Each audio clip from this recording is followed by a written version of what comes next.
Hello mga sisi! Guess what? Nag-aya na naman ang sisi ko kumain sa Gogioli! Alam nyo ba guys?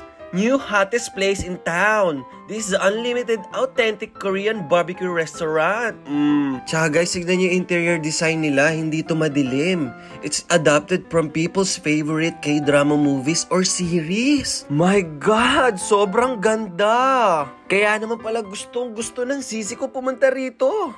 And look, hindi siya talaga tinipid. Talagang punong-puno yung lamesa mo ng pagkain. Oh my God. Unlimited naman kasi talaga sa meat and side dish, diba? Lalo na pag in-order nyo yung G Supreme, may kasama ng unlimited ramyun.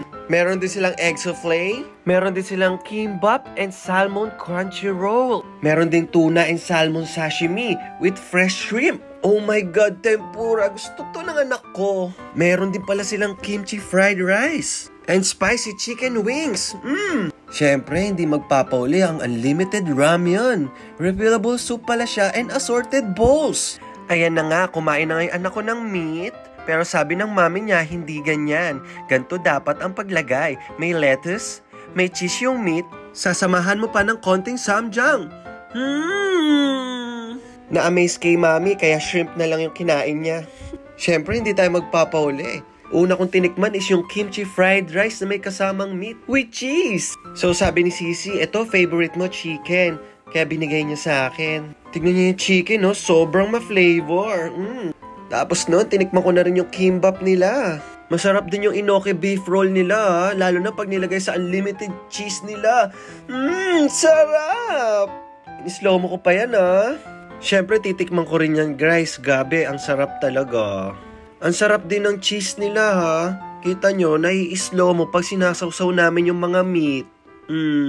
Diba? Sarap! Kitang-kita nyo naman kay Sisi. Oh, sarap na sarap siya. Kaya naman nainggit ako. Gumawa ko ng meat.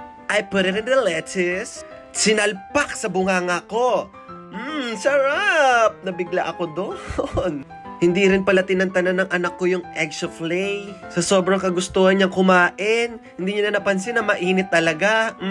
Kumuha na rin ako ng ramyun para kay Sisi at sa anak ko. Masarap din kasi humigop ng sabaw na may noodles at balls pagtapos kumain. Pagtapos nun, para napansin ko, maganda yung soju bar nila. Umorder kami ng namsan at 20th Century Girl. Dahil sa ganda ng soju bar nila, napasisi forever!